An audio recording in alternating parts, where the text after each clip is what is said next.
নমস্কাৰ সকলোকে। এটা বিশেষ প্ৰয়োজনীয় বিষয়ৰ ওপৰত দৰকাৰ ক'বৰ বাবে মই এই ভিডিঅ'টো বনালোঁ। ভিডিঅ'টোৰ টাইটেলৰ পৰা আপোনালোকে অনুমান কৰিব পাৰিছে। হয়, দুৰ্যোগত প্ৰভাৱিত পৰিয়ালক চৰকাৰে কিমান ক্ষতিপূৰণ দিয়ে আৰু কিহৰ ওপৰত ভিত্তি কৰি ক্ষতিপূৰণ দিয়ে তাকে ক'বৰ কাৰণে এই ভিডিঅ'টো বনালোঁ। এই সমগ্ৰ বিষয়টো একেবাৰে মূল ডকুমেণ্টলৈ আহোঁ মই পোনে পোনে। অনুষাংগিক যিখিনি কথা আছে সেইখিনি মই বিশেষ বহলাই নকওঁ। স্ক্ৰীনত এতিয়া আপোনালোকে এটা ডকুমেণ্ট দেখা পাব। এইটোক চমুকৈ কোৱা হয় SDR norms of assistance. Bharat চৰকাৰৰ গৃহ মন্ত্ৰালয়ৰ দুৰ্যোগ ব্যৱস্থাপনা বিভাগৰ দ্বাৰা ডকুমেণ্টটো অনুমোদন কৰা হৈছে আৰু সকলো ৰাজ্য চৰকাৰৰ চিফ ছেক্ৰেটাৰিজ আৰু মুখ্যমন্ত্ৰীৰ কাৰ্যালয়লৈ এই ডকুমেণ্টটো চাৰ্কুলেট কৰা হৈছে। লগত বেলেগ বেলেগ ডিপাৰ্টমেণ্ট আৰু বেলেগ বেলেগ কাৰ্যালয়লৈ এই ডকুমেণ্টটো চাৰ্কুলেট কৰা হৈছে। প্ৰথমে আহিছোঁ এক্সগ্ৰেছিভ পে'মেণ্টৰ বিষয়টোলৈ। ইয়াত দুটা পইণ্ট আছে, A আৰু B আপোনালোকে দেখা পাব। ইয়াত আছে কাৰোবাৰ মৃত্যু সম্বন্ধীয় বিষয়টো। মৃত্যু হ'লে পৰিয়ালক দিয়া হয় 4 লাখ টকা। আৰু বিত আছে লছ অফ এ লিম্ব অৰ আই। ইয়াত হৈছে কি এটা ভৰি, এটা হাত বা এটা চকু যদি হেৰুৱাবলগীয়া হয় তেতিয়া এইটো শিতানত পইচা দিয়া হয়। যদি 60%তকৈ বেছি ডিচেবিলিটি হয় তেতিয়া 2.5 লাখ দিয়া হয়। আৰু ডিচেবিলিটি যদি 40-ৰ পৰা 60% ভিতৰত হয় তেতিয়া দিয়া হয় সেই ব্যক্তিজনক 74,000। এই বিষয়টো গোটেইটো চাৰ্টিফাই কৰে ডক্টৰৰ পৰা কিমান পাৰ্চেণ্ট ডিচেবিলিটি হৈছে। সেই চাৰ্টিফাই হোৱাৰ পিছত এই এমাউণ্টটো আঘাতপ্ৰাপ্ত ব্যক্তিজনক দিয়া হয়। ইয়াৰ পাছত আছে যিটো দুৰ্যোগৰ কাৰণে আঘাতপ্ৰাপ্ত হৈ যেতিয়া চিকিৎসালয়ত থাকিবলগীয়া হয়, এই C পইণ্টটো, তেতিয়া আঘাতপ্ৰাপ্ত ব্যক্তিজনক 16,000 টকা দিয়া হয় যদিহে ব্যক্তিজন 1 সপ্তাহতকৈ বেছি দিন হস্পিটেলত থাকে। আৰু যদি 1 সপ্তাহ বা তাতকৈ কম দিন থাকে চিকিৎসালয়ত তেতিয়া 5,400 টকা দিয়া হয়। কিন্তু ইয়াত এটা বিষয় আছে, যিটো আয়ুষ্মান ভাৰতৰ যিটো যোজনাটো আছে তাৰ আণ্ডাৰত যদি ব্যক্তিজনৰ চিকিৎসা হয় তেতিয়া এই দুটা শিতানৰ পইচাটো ব্যক্তিজনে নাপায়, কাৰণ সেই আয়ুষ্মান ভাৰতৰ যিটো ইঞ্চুৰেঞ্চ হয় তাৰ পৰাই তেওঁৰ গোটেই খৰচ বহন কৰা হয়। এতিয়া আহিছোঁ যিটো D পইণ্টটো, এইটো হৈছে ক্লথিং আৰু ইউটেনচিল। আপোনাৰ কাপোৰ কানি আৰু বাচন বৰ্তন, ঘৰৰ এইবোৰ সামগ্ৰীবোৰ যদি যিকোনো দুৰ্যোগত নষ্ট হয় তেতিয়া কাপোৰৰ কাৰণে ক্ষতিপূৰণ দিয়া হয় 2,500 আৰু বাকী বাচন বৰ্তনৰ কাৰণে দিয়া হয় 2,500 টকা। আন এটা গুৰুত্বপূৰ্ণ পইণ্ট হৈছে এই শিতানত কেতিয়া পইচা দিয়া হয়, যেতিয়া পৰিয়ালটোৰ একমাত্ৰ জীৱন ধাৰণৰ যিটো উপায়টো বা আহিলাটো সম্পূৰ্ণৰূপে যিকোনো দুৰ্যোগত পৰি ধ্বংস হয়। তেতিয়া কেনেকৈ পইচা দিয়া হয়? পৰিয়ালটোৰ যিকোনো দুজন প্ৰাপ্তবয়স্ক ব্যক্তিক মানৰেগাৰ আণ্ডাৰত যিটো আপোনাৰ দৈনিক মজুৰি দিয়া হয়, যিটো অসমীয়া গাঁৱলীয়া ভাষাত জব কাৰ্ড বুলিও কয়, তাৰ আণ্ডাৰত যেনেকৈ দৈনিক মজুৰি পায়, দৈনিক হাজিৰাটো পায়, যিকোনো দুজন ব্যক্তিক সেই হাজিৰাটো দিয়া হয়। ইয়াত গভৰ্ণমেণ্টে এইটো ডিচিশ্যন ল'ব কি হয় পৰিয়ালটোৰ জীৱন ধাৰণৰ আহিলাটো সম্পূৰ্ণৰূপে ধ্বংস হৈছে নাই হোৱা ছাৰ্ভে কৰি সেইখিনি ডিচিশ্যন লোৱাৰ পিছত এই শিতানত পইচা দিয়া হয়। ইয়াত প্ৰথমে কি কৰা হয়, 30 দিনৰ কাৰণে দিয়া হয়। তাৰপিছত ধৰি লওক যদি তেতিয়াও পৰিয়ালটো ৰিকভাৰ কৰা নাই, তাৰ পৰা 60 দিনলৈ এইটো এক্সটেণ্ড কৰিব পাৰে। তাৰপিছত মেক্সিমাম 90 দিনলৈ এইটো এক্সটেণ্ড কৰিব পাৰে। ইয়াত কিন্তু এটা কথা হৈছে, যদি পৰিয়ালটো কোনোবা ৰিলিফ কেম্পত আছে, চৰকাৰৰ যিটো প্ৰভাইড কৰা ৰিলিফ লৈ যদি পৰিয়ালটো চলি আছে তেতিয়া এই শিতানৰ পইচাটো পৰিয়ালটোৱে নাপায়। ইয়াৰ পাছত যিখিনি আছে 2 নম্বৰ পইণ্টত চাব heading A, B, C, D এনেকৈ আছে কেইটামান। এইকেইটা বিশেষকৈ জিলা প্ৰশাসনৰ কাৰণে তেওঁলোকে চাৰ্চ এণ্ড ৰেস্কিউ অপাৰেশ্যনত হায়াৰিং অফ বোটছ এইবোৰত কেনেকৈ পইচা খৰচ কৰিব, কিমান দিনৰ কাৰণে কৰিব পাৰে, তাৰ ডিটেইলখিনি এইটো পাৰ্টত আছে। এইখিনি আমাৰ পাব্লিকৰ কাৰণে নহয়। তেনেকৈ 3 নম্বৰ পইণ্টতো ৰিলিফ মেজাৰ্ছৰ কথা আছে, তেওঁলোকে কিমান কি ৰিলিফ দিব, মেডিকেল কেয়াৰ দিব, তাৰ ডিটেইলখিনি এইটো পাৰ্টত আছে। এইখিনি মই ডিটেইল নকওঁ। লগতে এয়াৰ ড্ৰপিঙৰ কথা, emergency supply of drinking water এইবোৰ কথাও ইয়াত আছে। এইখিনি বিশেষ বহলাই নকওঁ। ইয়াৰ পিছত তেনেকৈ 4 নম্বৰ পইণ্টটো ক্লিয়াৰেন্স অফ এফেক্টেড এৰিয়া যিটো ডেব্ৰি হয়, জাবৰ জোঁথৰ পলস আদিবোৰ পৰে, সেইবোৰ চফা কৰিবৰ কাৰণেও জিলা প্ৰশাসনৰ কাৰণে গাইডলাইন আছে।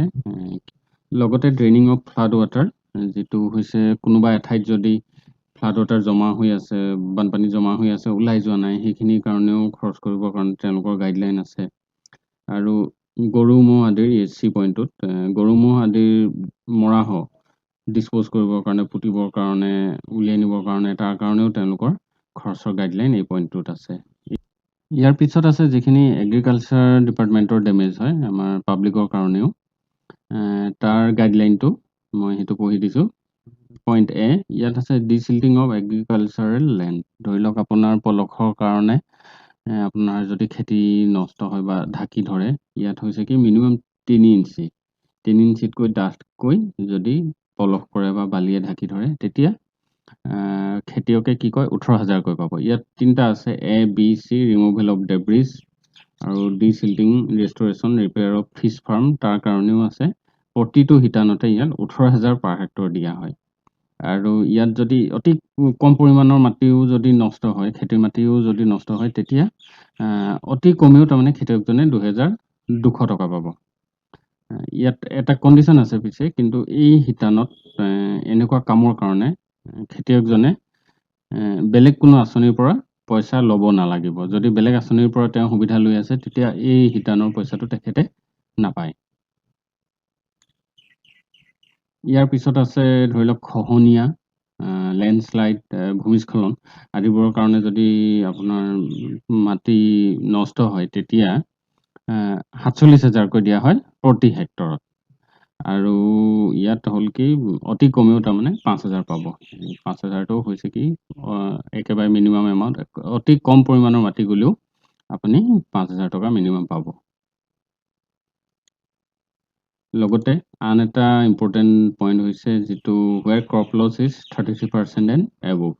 যদি আপোনাৰ শস্য 33% যদি বেছি নষ্ট হয় বা 33% নষ্ট হয়, তেতিয়া আপোনাৰ 8,500 টকা দিয়া হয় প্ৰতি হেক্টৰত। এইটো ৰেইনফিড এৰিয়াছ, যিটো ধৰি লওক আমি যিবোৰ খেতি বৰষুণৰ ওপৰতে নিৰ্ভৰ হৈ কৰোঁ, সেইবোৰৰ কাৰণে 8,500 টকা। আৰু যদি ইৰিগেটেড এৰিয়া হয়, ধৰি লওক আমাৰ কোনো কেনেল ছিষ্টেম আছে, তাৰ পৰা যদি পানী পাই আমি খেতি কৰিছোঁ, তেতিয়া 17,000 টকা দিয়া হয়। ইয়াত ৰেইনফিড এৰিয়াত অতি কমেও খেতিয়কজনে 1,000 টকা পাব। অতি কম পৰিমাণৰ ক্ৰপ লছ হ'লেও মিনিমাম 1,000 টকা পাব। আৰু ইৰিগেটেড এৰিয়াত মিনিমাম 2,000 টকা পাব। ইয়াৰ লগত আন এটা পইণ্ট হৈছে পেৰিনিয়েল ক্ৰপ, যিটো ধৰি লওক আমাৰ তামোলৰ বাগান, চাহৰ বাগান আদিবোৰ যদি নষ্ট হয়, তেতিয়া দিয়া হয় 22,500 টকাকৈ দিয়া হয় প্ৰতি হেক্টৰত। আৰু অতি কম পৰিমাণৰ নষ্ট হ'লেও তেতিয়া অতি কমেও 2,500 টকা পাব খেতিয়কজনে। লগত আন এটা পইণ্ট হৈছে যিটো চেৰিকালচাৰ, ধৰি লওক আমাৰ মুগা, এৰী আদি ইণ্ডাষ্ট্ৰীৰ লগত জড়িত। ইয়াত দিয়া হয় 6,000 টকাকৈ প্ৰতি হেক্টৰত এৰী, মালবেৰী আৰু টচৰ কাৰণে। এৰী বাগান আৰু ধৰি লওক মালবেৰী হৈছে এইটো আমাৰ নুনী পাতৰ কাৰণে, আৰু এইটো টচৰ কাৰণে, তাত 6,000 টকা। আৰু মুগাৰ কাৰণে কিছু বেছি দিয়া হয়, ইয়াত মুগা খেতিৰ কাৰণে 7,500 টকা দিয়া হয়। ইয়াত খেতিয়কজনে অতি কমেও 1,000 টকা পাব। অতি কম পৰিমাণৰ লছৰ কাৰণেও তেওঁ মিনিমাম 1,000 টকা পাব। এই ক্ষেত্ৰত এটা ইম্পৰ্টেণ্ট পইণ্ট হৈছে 2 নম্বৰ পইণ্টটো। ইয়াত কি লিখা আছে হ'ল কি 2 হেক্টৰতকৈ যদি বেছি মাটি অধিকাৰী হয় খেতিয়কজন, তেতিয়া এই ওপৰৰ যিকেইটা শিতানত কৈ অহা হ'ল, সেইকেইটা শিতানত যিটো পাৰ হেক্টৰ পইচাটো হয়, ইয়াত হৈছে কি অতি বেছি তেওঁ 2 হেক্টৰৰ পইচাহে পাব। সেইকাৰণে বহুত বেছি মাটি নষ্ট হ'লেও বা খেতি নষ্ট হ'লেও এই অতি বেছি তাৰমানে মেক্সিমাম 2 হেক্টৰৰ খৰচটোহে পায়, তাতকৈ বেছি তেওঁ নাপাব। এই ডাঙৰ খেতিয়কসকলৰ কাৰণে এই পইণ্টটো বিশেষকৈ জৰুৰী হ'ব। ইয়াৰ পিছত আছে আমাৰ এনিমেল হাজবেণ্ডাৰী ডিপাৰ্টমেণ্টৰ যিখিনি লছ হয়, ধৰি লওক আমাৰ গৰু, ম'হ, পোহনীয়া চৰাই আদিবোৰৰ মৃত্যুৰ কাৰণে যিটো ক্ষতিপূৰণ দিয়া হয়, তাৰ গাইডলাইনটো। প্ৰথম আছে আমাৰ মিল্ক এনিমেল, যিখিনি আমি গাখীৰৰ কাৰণে মেইনলি পালন কৰোঁ, তাত 37,500 টকা দিয়া হয় প্ৰতিটো জন্তুৰ বাবদ। যদি আপোনাৰ ধৰি লওক ম'হ এটা মৰে, বা গৰু এজনী মৰে তেতিয়া আপুনি কি হয় প্ৰতিজনী গৰুৰ বাবদ ৩৭,৫০০ টকা পাব। ইয়াত চিপ, গট আৰু পিগ ধৰি লওক গাহৰি, ছাগলী আদিবোৰৰ কাৰণে ৪,০০০ দিয়া হয়। আৰু বাকী এইকেইটা আমাৰ ড্ৰথ এনিমেল ধৰি লওক এইটো ব্লকটো আমাৰ প্ৰয়োজন হ'ব পাৰে, এইটো ষাঁড় গৰুৰ কাৰণে, হাল বোৱা গৰুৰ কাৰণে ধৰি লওক ৩২,০০০ টকা। আৰু বাকী সৰু জীৱ ধৰি লওক কাফ, ডংকি এইবোৰৰ কাৰণে পণী এনেকুৱাবোৰৰ কাৰণে আমাৰ দিয়া হয় ২০,০০০ টকা প্ৰতিটো জন্তুৰ বাবদ। ইয়াত কিন্তু এটা কণ্ডিশ্যন আছে, আপোনাৰ ধৰি লওক ২০টাও যদি থাকে, ধৰি লওক ২০টা ম'হ মৃত্যু হৈছে, তেতিয়া আপুনি ২০টা ম'হৰ পইচা নাপায়। ইয়াত আছে কি কণ্ডিশ্যনটো,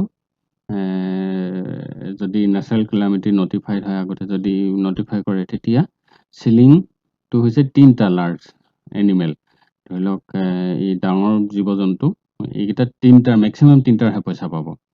আৰু স্মল এনিমেল ধৰি লওক এইকেইটা চিপ, গট, পিগ তাৰ ৩০টাৰ পাব পাৰে আপুনি মেক্সিমাম পইচা। আৰু ড্ৰথ এনিমেলৰ ভিতৰত এইকেইটাৰ ভিতৰত আপুনি মেক্সিমাম ৩টাৰ পাব, আৰু এইকেইটাৰ ভিতৰত আপুনি মেক্সিমাম ৬টা জন্তুৰহে পইচা পাব। আপোনাৰ বহুত জন্তুৰ মৃত্যু হ'লেও তাত সকলো জন্তুৰে পইচাটো নাপায়। লগতে আৰু এটা পইণ্ট আছে আমাৰ যিটো পল্ট্ৰি ধৰি লওক হাঁহ, কুকুৰা আদিবোৰৰ কাৰণে, আদিবোৰত প্ৰতিটো চৰাইৰ বাবদ ধৰি লওক হাঁহ হওক, কুকুৰা হওক তেতিয়া ১০০ টকাকৈহে দিয়া হয়। ইয়াতো এটা সীমা আছে, মেক্সিমাম সীমা আপুনি ১০,০০০ টকাহে পাব, তাতকৈ বেছি নাপায়। আপোনাৰ ফাৰ্মত বহুত হাঁহ বা কুকুৰাৰ মৃত্যু হ'লেও আপুনি মেক্সিমাম ১০,০০০ পাব, আৰু তাতকৈ যদি কম হয় তেতিয়া প্ৰতিটো জন্তুৰ বাবদ আপুনি ১০০ টকাকৈ পাব। ইয়াতো আগৰবোৰৰ নিচিনাকৈ এটা কণ্ডিশ্যন আছে, ধৰি লওক আপুনি ফাৰ্মৰ কিবা ইঞ্চুৰেঞ্চ আছে, কিবা আছে, তেনেকৈ যদি আপুনি বেলেগ কিবা সুবিধাৰ পৰা পইচা পাইছে, বেলেগ কিবা ব্যৱস্থা আছে, তেতিয়া এই শিতানৰ পইচাখিনি আপুনি নাপায়। লগত আন এটা আছে, এইটো ফ'ডাৰ আৰু ফিডৰ কাৰণে ধৰি লওক আপোনাৰ জীৱ জন্তুৰ বানপানীত প্ৰভাৱিত হৈ থকা সময়ছোৱাত আপুনি প্ৰতিটো জীৱৰ কাৰণে ৮০ টকাকৈ পায় প্ৰতিদিনে। আপোনাক জীৱ জন্তুক ধৰি লওক আপুনি ৰিলিফ কেম্পত আছে, আৰু যদি আপোনাৰ গৰুজনীক বা ম'হটোক ডিপাৰ্টমেণ্টৰ ফালৰ পৰা খোৱা বোৱা দিয়া হোৱা নাই, ঘাঁহ পানী দানা পানী দিয়া হোৱা নাই, তেতিয়া আপোনাক দিয়া হয় প্ৰতিদিনৰ কাৰণে ৮০ টকাকৈ ডাঙৰ জন্তুৰ কাৰণে, আৰু সৰু জন্তুৰ কাৰণে প্ৰতিদিনে ৪৫ টকা দিয়া হয়। এইটো এটা গুৰুত্বপূৰ্ণ শিতান, এইটো আপোনালোকে মন কৰিব। তেনেকুৱা সময়ত ধৰি লওক আপুনি ৰিলিফ কেম্পত আছে আৰু জীৱ জন্তু খাদ্য পোৱা নাই, তেতিয়া এই শিতানৰ সুবিধাটো আপুনি ল'ব পাৰে। ইয়াৰ পাছৰ ডিটেইলখিনি আছে মেইনলি আপোনাৰ জিলা প্ৰশাসনৰ কাৰণে, ইয়াত মই বহুত বিশেষ নকওঁ, এইখিনি আমাৰ পাব্লিকৰ প্ৰয়োজনীয় বিষয় নহয়।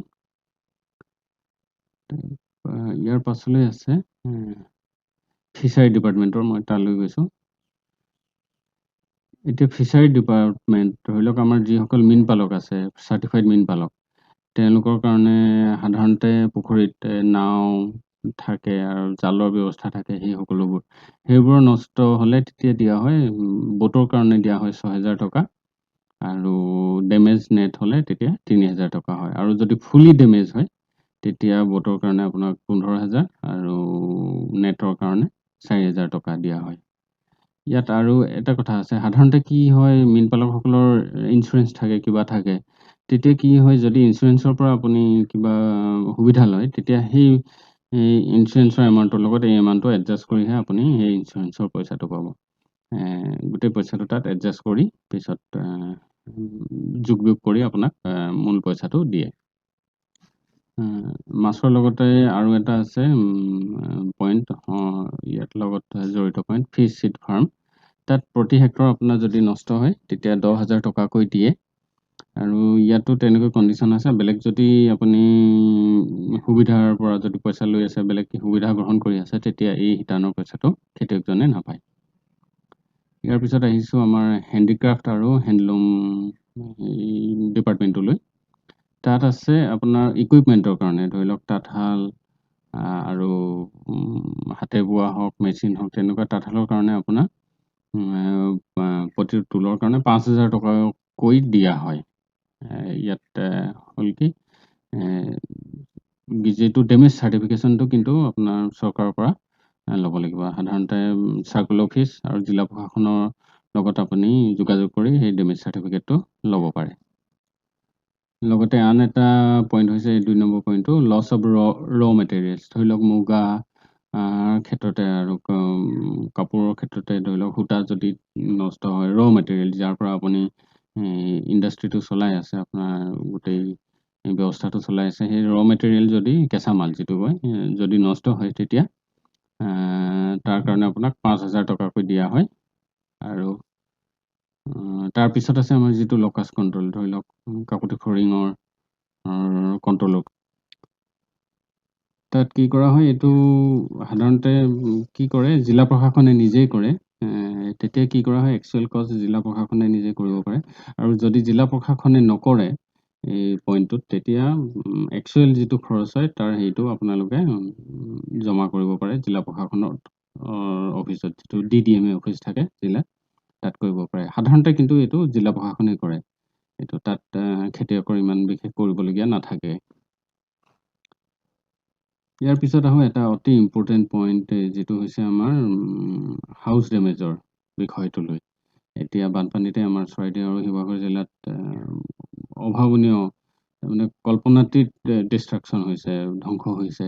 এইবোৰত আমাৰ এইটো কামত আহিব পাৰে সকলোৱে। তাত ডেমেজটো কেনেকৈ দিয়া হয়, পাক্কা house ১,২০,০০০ per house in plain areas আৰু ১,৩০,০০০ পাৰ হাউচ ইন হিলি এৰিয়াছ। আপোনাৰ ঘৰৰ ফুলি ডেমেজৰ কাৰণে, সম্পূৰ্ণৰূপে ডেমেজ হোৱাৰ কাৰণে। ইয়াৰ পিছত আছে পাৰ্চেলি ডেমেজ। পাৰ্চেলি ডেমেজ ধৰি লওক আপোনাৰ বেৰ এখনকে ভাগি গৈছে বা তেনেকুৱা ৰিপেয়াৰ কৰিব পৰা ব্যৱস্থাত আছে, ঘৰটো সম্পূৰ্ণৰূপে ভাগি যোৱা নাই। তেতিয়া আপোনাক কি দিয়া হয়, পকা ঘৰৰ কাৰণে ৬,৫০০ পাৰ হাউচ দিয়া হয় আৰু কেঁচা ঘৰৰ কাৰণে ৪,০০০ দিয়া হয়। আপোনাৰ এইটো জাষ্ট পাৰ্চেল ডেমেজৰ কাৰণে। ইয়াত কিন্তু এটা হ'ল কি, ডেমেজটো ১৫% বা তাতকৈ বেছি, মিনিমাম 15% হ'ব লাগিব। আৰু ডেষ্ট্ৰইড হাট মানে ধৰি লওক জুপুৰি ঘৰ, য'ত বিশেষ য'ত বহুত বেছি সুবিধা নাথাকে, তেতিয়া প্ৰতিটো জুপুৰিত ৮,০০০ টকাকৈ দিয়া হয়। আৰু তাৰপিছত আছে আমাৰ কেটেল ছেড। কেটেল ছেড ধৰি লওক আমাৰ গোহালি, তাৰ কাৰণে ৩,০০০ টকা দিয়া আছে, ধৰা আছে। ইয়াৰ পাছত আমাৰ যিখিনি আছে ধৰি লওক আন্তঃগাঁথনি ডেমেজ, ৰোড ব্ৰিজেছ, এইবোৰ ডিপাৰ্টমেণ্টৰ কাৰণে, ডিপাৰ্টমেণ্টে কেনেকৈ কৰিব, কিমান খৰচ কৰিব পাৰে, তাৰ ডিটেইলখিনি ইয়াত আছে। এইখিনি আমাৰ পাব্লিকৰ কাৰণে ইমান প্ৰয়োজনীয় নহয়, সেইকাৰণে মই বহুত বহলাই নকওঁ। লগতে ড্ৰিংকিং ৱাটাৰ ছাপ্লাই স্কিম, ধৰি লওক আমাৰ JJM, তেনেকুৱাবোৰ নষ্ট হ'লে কি কৰিব ডিপাৰ্টমেণ্টে, তাৰ ডিটেইলটো আছে। মাইনৰ ইৰিগেশ্যন স্কিম তেনেকৈ, পাৱাৰৰ তেনেকৈ APDCL ডিপাৰ্টমেণ্টৰো তেওঁলোকে কিমান কি দিব পাৰে, এইখিনি ডিপাৰ্টমেণ্টৰ কাৰণে। প্ৰতিটো পলত ধৰি লওক ৫,০০০ টকাকৈ তেওঁলোকে দিব পাৰে পাৰ কিলোমিটাৰ। যিটো যদি ট্ৰান্সমিশ্যন লাইন যদি নষ্ট হয়, তেতিয়া ইমানকৈ দিব পাৰে। সেইখিনি গোটেইখিনি ডিপাৰ্টমেণ্টৰ গাইডলাইন। তেনেকৈ স্কুলৰ আছে, primary community health centre, community asset পঞ্চায়তৰ কিবা কিবি থাকিলে এই সকলোবোৰ। এইখিনি বিশেষ আমাৰ পাব্লিকৰ কাৰণে নহয়। ইয়াৰ পিছতো যিখিনি আছে সেইখিনি ডিপাৰ্টমেণ্টৰে বেচিকেলি। ইয়াৰ পিছত আছে যিখিনি, এইখিনিও বিশেষকৈ ডিপাৰ্টমেণ্টৰ কাৰণে। ডিপাৰ্টমেণ্টে কি বস্তু বা কি আমাৰ আন্তঃগাঁথনি এই স্কিমৰ আণ্ডাৰত দিব নোৱাৰে, তাৰ ডিটেইলটো। এতিয়া ডকুমেণ্টৰ একেবাৰে ওপৰৰ অংশলৈ, প্ৰথম অংশলৈ আহিছোঁ মই সকলোকে এটা অনুৰোধ কৰিম, আপোনালোকে যদি নিজৰ ডেমেজ হোৱা যিকোনো বস্তুৰ, ধৰি লওক আৰু জীৱ জন্তুৰ মৃত্যু হৈছে, তেনেকুৱাবোৰৰ যদি জিঅ'টেক ফটো ৰাখিব পাৰে, তেতিয়া প্ৰশাসনৰ এই কামখিনি আগবঢ়াই নিয়াত অলপ সুবিধা হয়। আৰু এতিয়া কিন্তু যি ডিভাষ্টেশ্যন হ'ল আমাৰ 2খন জিলাতে, চৰাইদেউ আৰু শিৱসাগৰ জিলাত যেনেকুৱা ধ্বংসলীলা হ'ল, তাত হাজাৰ মানুহৰ এনে জিঅ'টেক ফটো লোৱাৰ সুবিধা নাই। তেনে ক্ষেত্ৰত কি কৰিব পাৰে, আপোনালোকে আপোনাৰ গাঁও প্ৰধান আৰু ওচৰৰ মানুহ, লগতে লতমণ্ডল, তেখেতলোকে সাক্ষী দি এই ডেমেজবোৰৰ যদি চক্ৰ বিষয়ক বা চাৰ্কল অফিচত জনায়, তেতিয়া কি হয়, এই গোটেই প্ৰক্ৰিয়াটো চলাব পাৰে। তেনেকৈয়ে চলোৱা হয়। এক্সেল প্ৰচেছটোৱেই তেনেকুৱা। আৰু সেইকাৰণে মই সকলোকে অনুৰোধ কৰিম আপোনালোকে সকলোৰে লগত লগ লাগি তেনেকৈ এই প্ৰক্ৰিয়াটো চলাওক। ইয়াৰ লগত জড়িত যিখিনি আপুনি ক্ষতিপূৰণ পাব লাগে সেইখিনি আপুনি পাব। ইয়াত কোনো মন্ত্ৰী, বিধায়ক বা কাৰো ৰোল নাই। কথাটো হৈছে এইটো কেন্দ্ৰীয় চৰকাৰৰ দ্বাৰা নটিফাইড হয়। সকলো ৰাজ্যলৈ এই চিঠিখন দিয়া আছে। কেন্দ্ৰীয় চৰকাৰৰ দ্বাৰাও সকলো ৰাজ্যই এনেকৈ কাম কৰে দুৰ্যোগৰ সময়ত। এই গোটেই ক্ষতিপূৰণ পোৱা প্ৰক্ৰিয়াটোৰ কাৰণে আপোনালোকৰ গাঁও প্ৰধান আৰু লট মণ্ডল লগতে যিজন DDM-ৰ ফিল্ড অফিচাৰ বুলি থাকে তেখেতলোকে সহায় কৰিব আপোনালোকক। আৰু বিশেষকৈ আপোনাৰ গাঁও প্ৰধানজন যথেষ্ট এক্টিভ হ'ব লাগিব গোটেই প্ৰক্ৰিয়াটো সুচাৰুৰূপে কৰিবৰ কাৰণে। কিন্তু মই জানো এই ক্ষতিপূৰণ যথেষ্ট নহয়, কাৰণ যিমান আমাৰ ধ্বংস হৈছে তাৰ তুলনাত এয়া একোৱেই নহয়। তথাপিও এটা সকাহ হিচাপে কিবা এটা পাব, তাকে কামনা কৰিছোঁ। ধন্যবাদ।